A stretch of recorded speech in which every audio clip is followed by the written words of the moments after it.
اچھا، دو بات تو یہ کہنی تھی کہ نجم آپی جو ہیں یا جو بھی ہے رسپیکٹ میں آپ ہی کہہ رہی ہوں، ویسے وہ واقعی مجھ سے چھوٹی ہیں۔ اس پروگرام میں مجھے بار بار یہی واضح کرنا پڑ رہا ہے، بار بار۔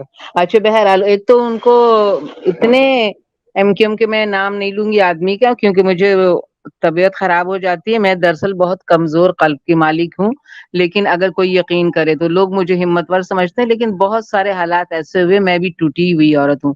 انہوں نے ایک خطرناک آدمی کو ان کا شوہر بتایا، اور دوسری بات یہ کہا کہ دنیا کی بدصورت ترین عورت ہے، ڈراؤنی۔ میرے نظر میں ان کی شکل جو ہے نا گلاب پھول کے مانند ہے، کھلا ہوا گلاب پھول ہوتے ہیں نا، ہمارے ایئرپورٹ پہ بڑے بڑے گلاب کے پھول اور پیلے رنگ کے پھول لگے ہوئے ہیں۔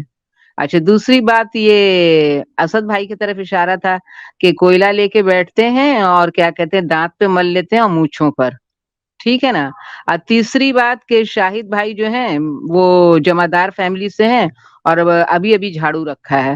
تو بہرحال اسد بھائی نے مجھے کہا ہے کہ خراب جملے آپ اس پروگرام میں نہیں کہیں گی، تو میں یہی کہوں گی کہ اللہ ان کو ہدایت دے، بس ختم بات۔ ان کا کوئی جواب دینے والا یہاں پہ ہونا چاہیے۔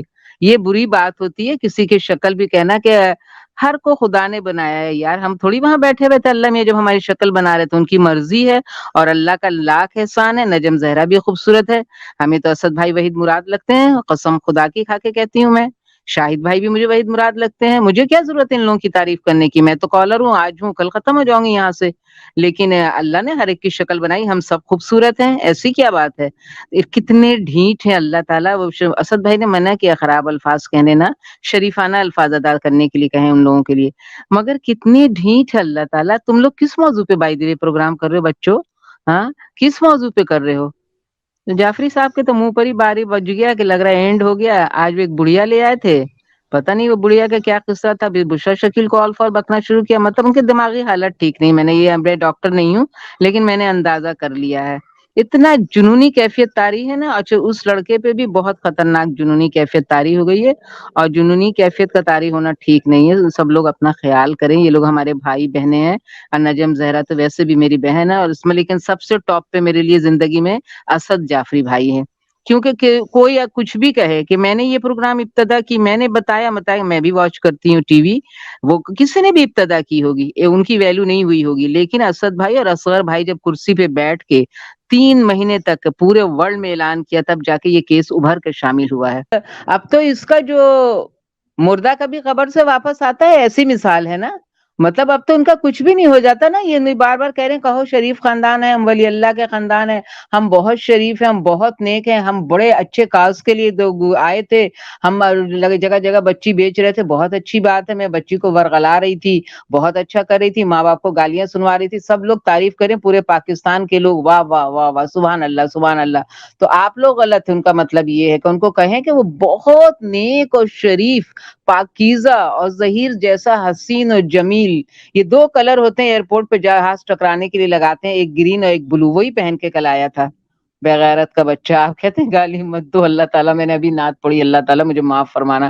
یہ تو ممکن نہیں ہے نا کہ اب ان کو کوئی شریف سمجھے، یا وہ آپ لوگوں کو شرافت کی وہ تبلیغ کر رہے ہیں، تو یہ تو ساری دنیا نے دیکھ لیا، ساری دنیا کے سامنے آ گئی یہ بات کہ اسد جعفری کیا ہے، یا یہ نجم آپا کیا ہے، یا یہ احمد شیر بٹ کیا ہے، اور وہ مطلب اپنا جو معصوم سا بھولا بھالا وکیل ہے، ہاں فیاض رامے، شروع سے مطلب آپ لوگوں نے تو جان دے دی نا۔ آپ لوگوں نے تو یہ بھی نہیں سوچا کہ آپ لوگوں کی جان جا سکتی ہے، مطلب کہ خاندانی بیک گراؤنڈ تو سب کو پتا ہوتا ہے، پورے محلے کو، پورے رشتہ داروں کو، جہاں پہ آپ اسکول میں پڑھتے ہیں وہاں سے لے کے جب آپ پیدا ہوئے تب سے پتا چل جاتا ہے کہ بھائی ان کے یہاں یہ پیدا ہوا، اس کے بعد پتا چلتی ماں باپ کی تربیت کہ بھائی انہوں نے یہ بنایا، بھائی سب کی ایک ریپوٹیشن ہے، اب تھوڑی واپس آئے گی میری پیاری بہن، اب تو جو ہو گیا وہ ہو گیا، اب کوئی تم لوگوں کی تعریف نہیں کرے گا، بس اللہ تم لوگوں سے شاید معاف کر دے، اللہ تو پتہ نہیں کس کو معاف کر دیتا، ان سے ڈائریکٹ معافی مانگو اور اب برائی بند کر دو۔ کتنے تم لوگ ڈھیٹ ہو، روزانہ آ رہے، پھر بھی تم لوگ روزانہ آ رہے ہو۔ وہ نجم جیسی عورت جس کے منہ پہ گلاب کے پھول کھلے ہوئے، لگتا فرشتے نے پڑھ کے پھونکا، کتنی سادہ عورت ہے وہ، جان دینے کو تیار ہو گئی ہے مہدی بھائی کے لیے، جان دینے کے لیے۔ یہ 2 آدمی نمبر ٹاپ پہ ہیں، اسد بھائی اور وہ۔ ہم پاگل نہیں ہیں، ہم جاہل نہیں ہیں، پڑھے لکھے خاندان کے، ساری دنیا۔ اب بہن تمہارے دل میں یہ دنیا والے تعریف نہیں کریں گے، میری پیاری بہن جا کے سجدے میں گر جاؤ، شاید خدا معاف کر دے۔ آپ کا تو موضوع یہ تھا نا کہ ان کی تعریف کی جائے، ان کے خاندان کی تعریف کی جائے۔ نہیں نہیں، ہم بہت اچھے ہیں، ہم نے کربلا میں نام لکھایا ہوا۔ ایسی بات اب نہیں ہوگی میری پیاری بہن۔ جو کچھ تم نے کیا ہے 8 مہینے تک، جو کچھ تم نے کیا ہے، یہ تو ان کے ماں باپ سے پوچھو نا کہ وہ زندہ کیسے بچے، کیسے بچے وہ؟ ہاں، تم لوگ کس منہ سے بات کر رہے ہو؟ مجھے تو کچھ سمجھ میں نہیں آ رہی، مطلب دماغی حالت پہ شک ہو رہا، تم تینوں کی شک ہو رہا کہ تم لوگوں کو فرشتے میں ہم لوگ گنوائے۔ چھوڑو بہن، جاؤ کہیں اور کا راستہ دیکھو، کوئی اور کیس پکڑو۔ اور ان معصوم معصوم جو لوگ ہیں ان کے ساتھ شامل ہیں نا، بیچارے مہدی بھائی کے ساتھ، ان کو معاف کرو۔ تم لوگ بہت اچھے ہو، بہت شریف ہو، جاؤ کہیں اور اپنا یہ دھندا اسٹارٹ کرو۔ اور اب دیکھو اب کون سی لڑکی پکڑنا ہے۔ خواہ مخواہ تم لوگ اب آ رہے ہو روزانہ صبح شام، اب بیٹھ جاؤ، میٹنگ کرو اچھے سے اور دیکھو کون سی لڑکی پکڑنا ہے۔ وہ تو اوپر سے خدا دیکھ رہا ہے تمہیں، ایک دفعہ زلزلہ نازل ہو جائے گا، سب کے سب خاک میں مل جاؤ گے۔ اور تم لوگ کہہ رہے کہ ہم لوگ تمہاری تعریف کریں؟ جاؤ جاؤ بغیر تو۔ خدا حافظ اسد بھائی۔